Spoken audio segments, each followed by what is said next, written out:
Praise the Lord. You are welcome back to Maranatha Teaching Channel. Now, we started a new series titled The Errors of Christmas. Essentially, we are just trying to correct some simple error that has crept into the nativity story.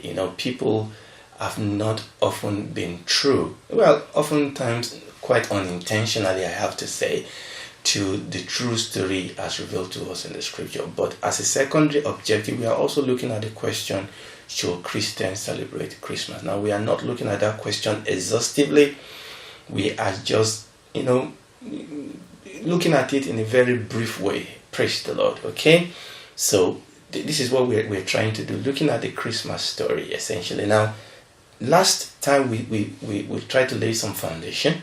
Okay, we said, when we focus on God and not on the day or the date, a lot of the questions that people ask become irrelevant. Also, we said that it is wrong to say that the Bible didn't tell us to celebrate his birth, but tell us to celebrate his death. But we said, the Bible didn't tell us not to celebrate his birth, and also that you need to understand that he cannot die if he was not born, and that to celebrate his death is really to celebrate his birth, and that you cannot properly celebrate his death if you don't celebrate his birth. You cannot understand his death if you don't understand his birth.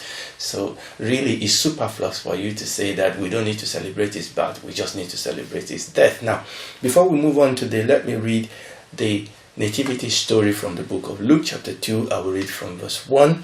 And it came to pass in those days, there went out a decree from Caesar Augustus that all the world should be taxed. And this taxing was the first made when Cyrenius was governor of Syria. Verse 3, and all went to be taxed, everyone into his own city. You know the story. Verse 4, and Joseph also went up from Galilee unto the city of Nazareth unto Judea, unto the city of David, which is called Bethlehem, because he was of the house of the lineage of David, to be taxed with Mary, his espoused wife, being great with child. Okay, verse 6. And so it was that while they were there, the days were accomplished that she should deliver, and she brought forth her firstborn, and wrapped him in swaddling clothes, and laid him in a manger, because there was no room for them in the inn. And now this is where I've read this, verse 8. And there were in the same country shepherds abiding in the field, keeping watch over their flock by night. And lo, the angel of the Lord came upon them, and the glory of the Lord shone about them, and they were so afraid.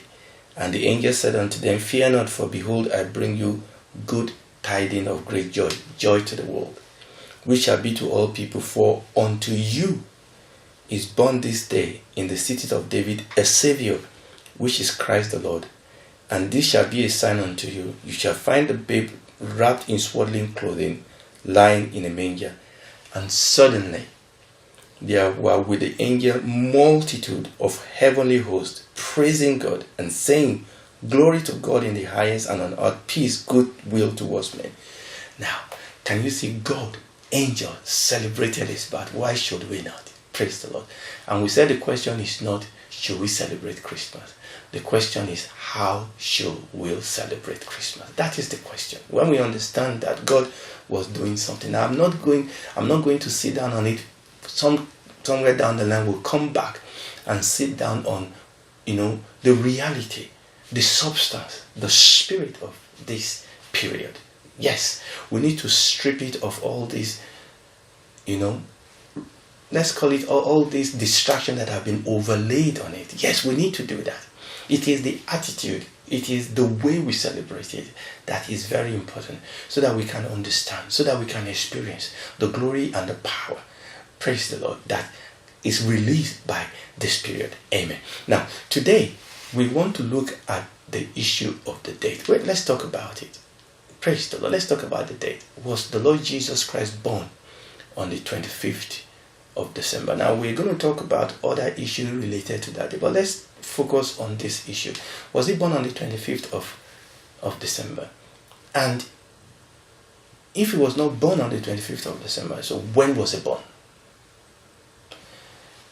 And does it really make any difference? Does it really matter? if we know the date when he was born? Does it really matter in the scheme of what God was doing? For us to experience the reality, for us to experience the power, for us to experience the glory, must we understand the exact date. Praise the Lord. Now, let's move this on from there.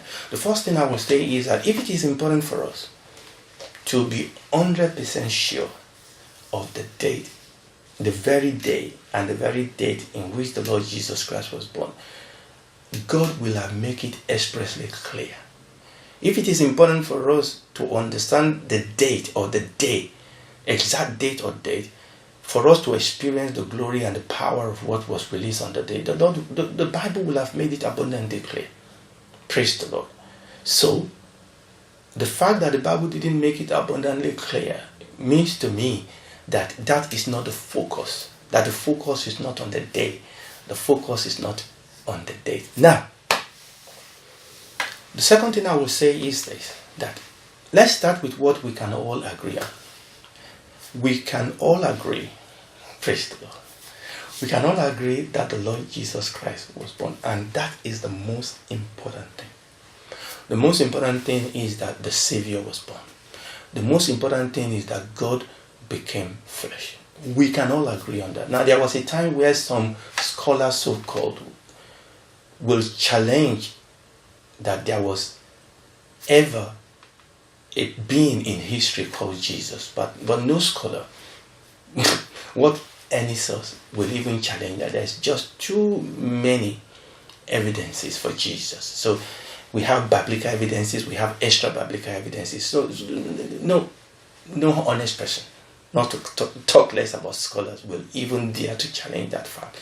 So we can all agree on the fact that the Lord Jesus Christ was born. In fact, we can be dogmatic that he was born. That we can agree on. And for me, that is the most important thing. The most important thing is for us to understand, to know, to experience the birth of the Savior.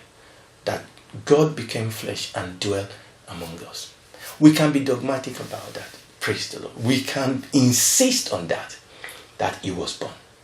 And that is the story of Christmas, that God became flesh.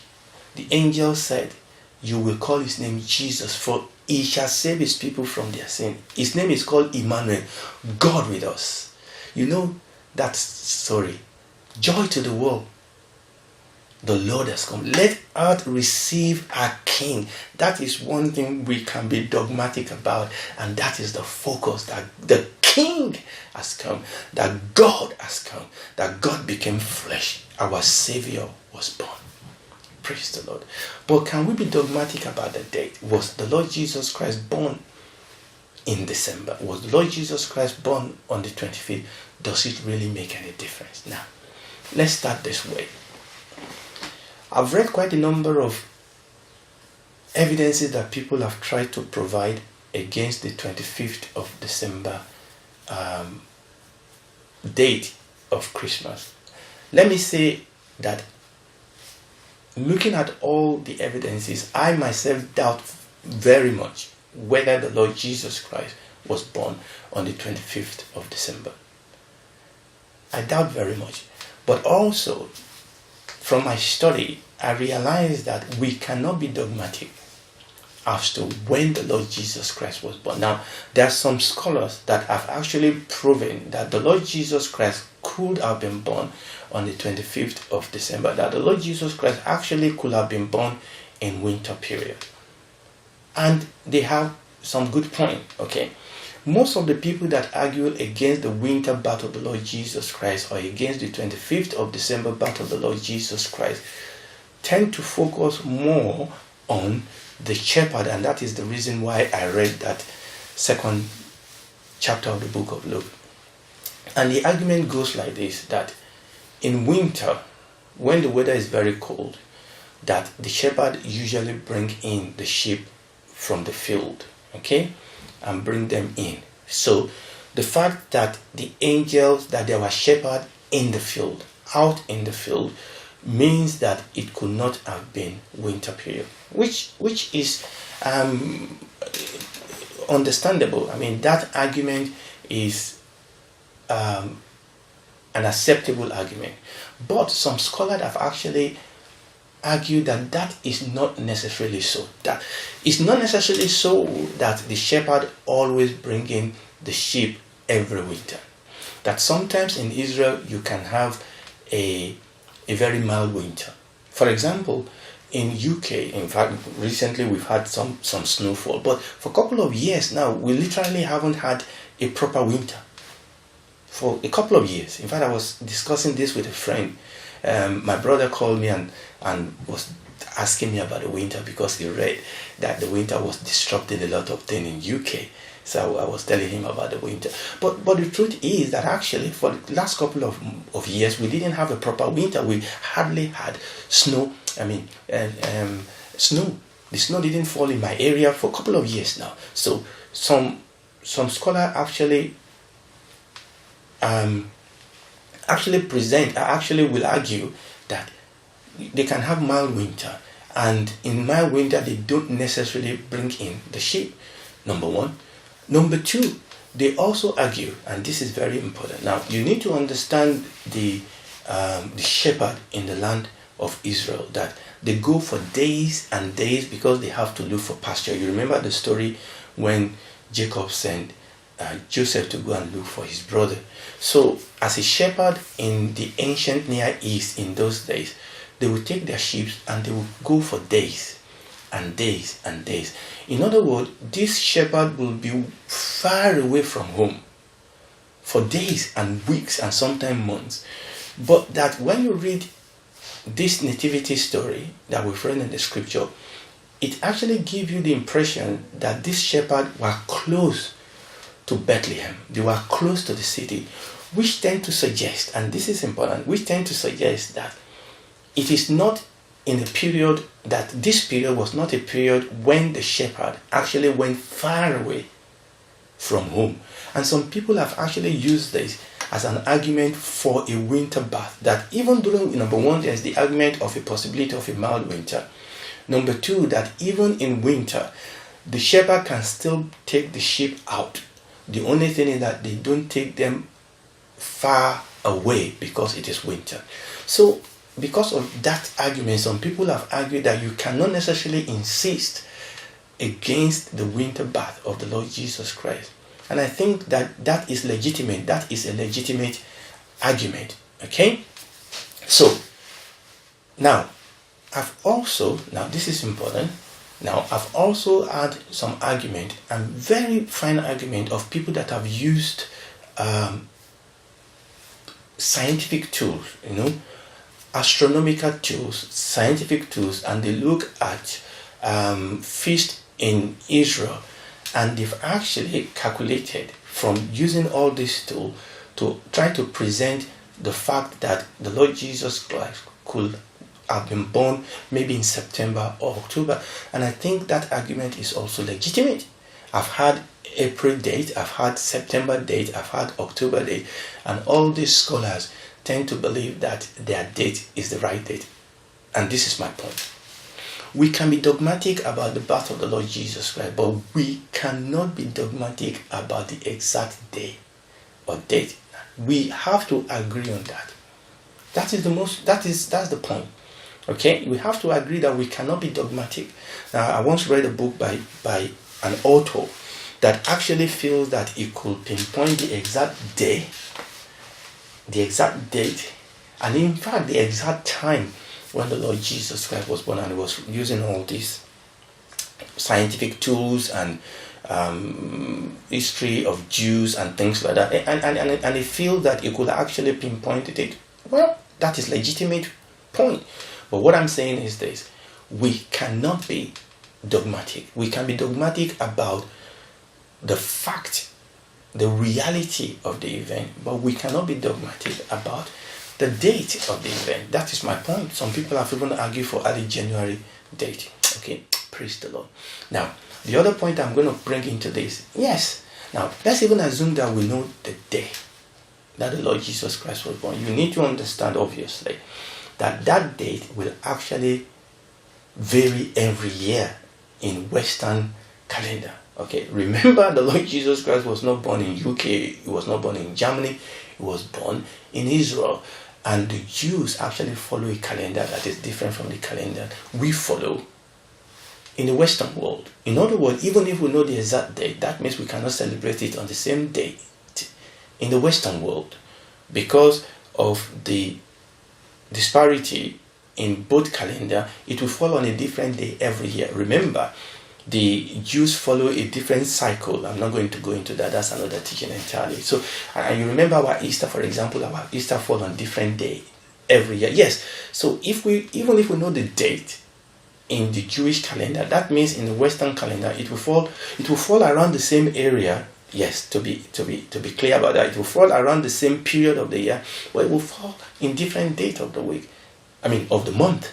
And that it will probably fall in January some year, or even go up to November another year, or stay around December, but different date of December. So it will fall on different dates. So what I'm saying is this, that yes, it is true that when we celebrate Christmas on the 25th of December, it is not because we don't know that the Lord Jesus may not have been born on the 25th. That he could have been born in April, September, October, January.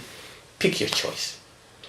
When people celebrate Jesus, the birth of Jesus, on the 25th of December, it's not because we are ignorant of the date. What we are saying is that is not the most important thing. That we don't have to be dogmatic about the date. And that's not the most important thing. The most important thing is the reality, is the event. Praise the Lord. Let me give you an example. My dad, when my dad was born, he's gone on to be with the Lord now. Praise God. Amen. He's gone on to be with the Lord. I'll meet him someday. Hallelujah. Very, very soon when the Lord Jesus came and take us out. He's running around the street of heaven now. He's run the race. Oh, praise God. Now, when my dad was born, he was born during the period when they were not being issued birth certificate. Okay? You were born, your parent gave birth to you, and then, but he lived into the era where people needed certificate. In fact, he became a teacher, he became an head teacher. So he lived in an era where people then need birth certificate. So he now needed to know the date of birth on his birth certificate. So how did he work out when he was born? So he went back to his parents. Now, they have to walk through this. You see that? They have to walk through this. They have to walk through what happened, Mom, when I was born. And you have to look at all the evidences. They work it together. And then they were able to come to a reasonable date that, yes, I was probably born on this day. But it couldn't be too sure. The date he finally settled on was probably the day when he was born. Okay? Or if it was not the exact date, it was approximate to the date when he was born, but that was what it was put on his birth certificate, and that is how we celebrate him. It's not about the date, it's about my dad. I celebrate my dad. I love my dad. My dad, my mom, okay, well, I'll talk about my mom. Mom, you're great. My mom is still alive. I love my mom. Yeah, I just love her. But my dad is gone home to be with the Lord, but I love my dad. Okay, it's not about the date, but it's about him.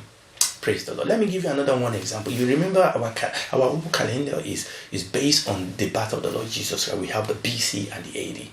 Okay, so somewhere down the line, after the Lord Jesus Christ has gone, somewhere along the line, people decided that we are going to actually do our calendar based on him. So we have before Christ and after his death. So the Lord Jesus Christ was supposed to be in the middle, but do you know they got it wrong? Do you know actually history, we have tools now. People have looked into history. We have the tool now to realize that the Lord Jesus Christ was probably born between 6th and 4th BC. Now again, people are divided as to the exact period, but there's enough evidence to show that he was born between the 6th and the 4th BC.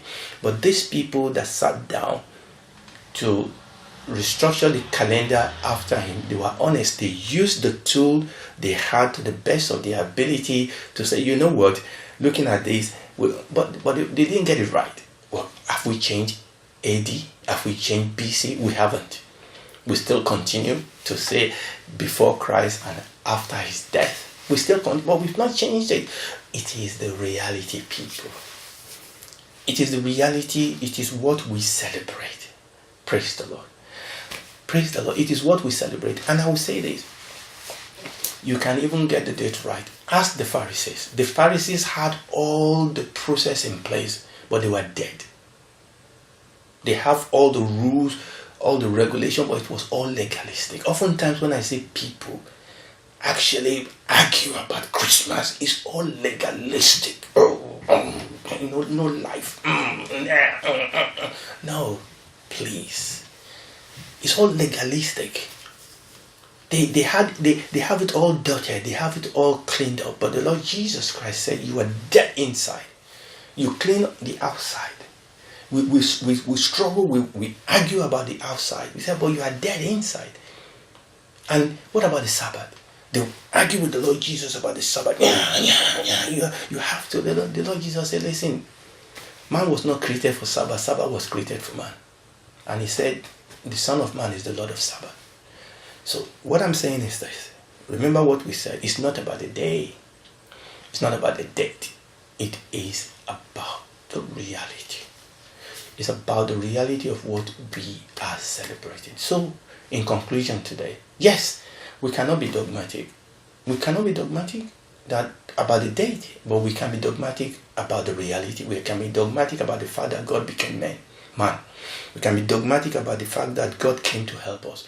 We can be dogmatic about the fact that for God so loved the world that he gave his only begotten Son. We can be dogmatic about that. He may be born in April. He may be born in September, October, January. It doesn't matter. Yes, if God would beam from heaven and say, listen to me, I was born, fine. But the thing is that we have decided to celebrate him on the 25th. And I don't understand this, I have to say. You see, I was originally from Nigeria. Back in Nigeria, we have Muslim holiday and we have Christian holiday. Okay. When we have the Muslim holiday, I don't go to work and say, I'm a Christian, I'm not a Muslim, so I'm coming to work. No, I don't do that. In fact, back in Nigeria, what we did in our church is that we actually have Christian program on Muslim holiday. I mean, you've just been given essentially 2 days to stay off work, okay, for those of us that are not offering essential services. You've just been given the opportunity to take 2 days off work to go and celebrate. Why are you arguing about this? Why not just use that? Take opportunity of that and celebrate Jesus. Yes, we know there are all sorts of other things that have been overlaid on it. I'll come to that point. But the truth is that we have been given the opportunity to spend time with our loved one, to remember him with our church members. So what is the problem with that? Amen. So what I will say is that the fact that we cannot be dogmatic about the exact date of the birth of the Lord Jesus does not necessarily mean that we cannot celebrate him. The most important thing is for us to celebrate the reality. Praise the Lord. Thank you so much. Next time I'll be back and we're still going to be looking at some issue with respect to Christmas. God bless you and join me next time. Bye.